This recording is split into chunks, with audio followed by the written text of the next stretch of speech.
दिनांक 26 ऑक्टोबर रात्री 12 वाजण्याच्या सुमारास जैन बोर्डिंगच्या व्यवहारातून गोखले बिल्डर्सनी माघार घेतल्याची बातमी आली। नमस्कार, मी कविता। गेल्या 15 दिवसांपासून सुरू असलेल्या पुण्यातील जैन बोर्डिंगच्या जागेसंदर्भातील वादावर अखेर पडदा पडला आहे।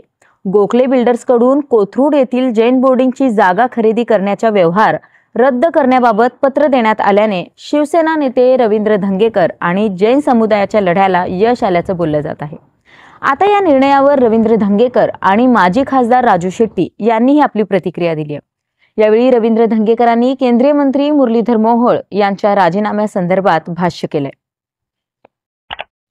अनेक लोकांनी, अनेक सहकाऱ्यांनी यात पाठिंबा दिला होता।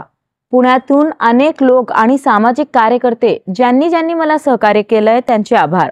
गोखले बिल्डर यांच्यासोबत ज्यांचे संबंध आहेत त्यांचं नाव आता मी घेणार होतो, पण मी आता नाव घेणार नाही, कारण एकनाथ शिंदेंनी मला सांगितलं आहे अशी भूमिका जैन बोर्डिंग जागा प्रकरणात सातत्याने केंद्रीय मंत्री मुरलीधर मोहोळ यांच्यावर टीका करणारे शिवसेना नेते रवींद्र धंगेकर यांनी मांडली। एकनाथ शिंदेंनी काल मला सांगितलं होतं की तोडगा काढू, जे 230 कोटी गोठवले आहेत ते रुपये संस्थेला द्या, योग्य माणसाची निवड यावर करावी, संस्था पुन्हा उभी करण्यासाठी मदत करा, हा धर्म दानशूर आहे, मी समाजाला शब्द दिला होता, सगळ्यांचा मी आभारी आहे, तुम्ही सगळ्यांनी ही संस्था वाचवायला मदत केली, असेही धंगेकर यांनी व्यवहार रद्द झाल्यानंतर पहिली प्रतिक्रिया देताना म्हटले आहे। पंतप्रधान नरेंद्र मोदी, अमित शहा आणि एकनाथ शिंदे यांचे मी आभार मानतो, कारण त्यांनी मला रोखलं नाही, माझ्यावर कारवाई केली नाही, मी विकृतीच्या विरोधात बोलत राहीन। एकनाथ शिंदे यांचे आभार मानतो की मला अडवलं नाही, पण सांगितलं होतं की महायुतीमधल्या पक्षांवर बोलू नका, असेही धंगेकर यांनी स्पष्टपणे सांगितलं। माझा लढा संपला नाही, घायवळवर अजून बोलणार आहे, तो कसा पळून गेला त्यावर पण मी बोलेन, माझा लढा सुरूच आहे, असे धंगेकर यांनी म्हटलं आहे। चोरी करणाऱ्यांपेक्षा चोरीचा माल घेणारा दोषी असतो, यात कोण गुन्हेगार होते आणि कोण दोषी होते त्यांना शिक्षा व्हावी, अशी विनंती देवेंद्र फडणवीस यांना करणार असल्याचंही ते म्हणाले।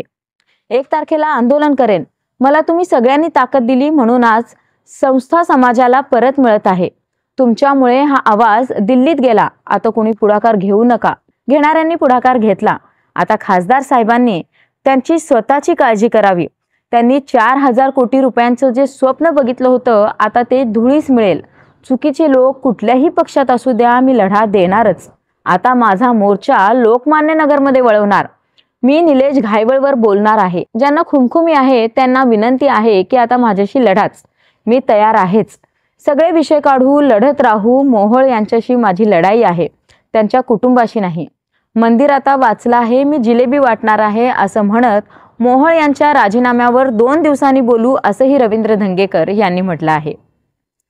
आचार्य गुप्तीनंद महाराज यांचे रवींद्र धंगेकर यांना आशीर्वाद आहेत, मुख्यमंत्री फडणवीस यांनी या ठिकाणी यावं असं देखील महाराजांचं मत असल्याचं धंगेकर यांनी सांगितलं आहे। मीडियाने हा विषय घराघरापर्यंत नेला, तुम्ही जी जनक्रांती करत आहात यात समतोल ठेवा, 1 तारखेपर्यंत निर्णय नाही झाला तर तुम्ही आंदोलनाला बसा, असं महाराजांनी रवींद्र धंगेकरांना आवाहन केलंय। या संदर्भात तुम्हाला काय वाटतं नक्की कमेंटमध्ये कळवा। तोपर्यंत नमस्कार।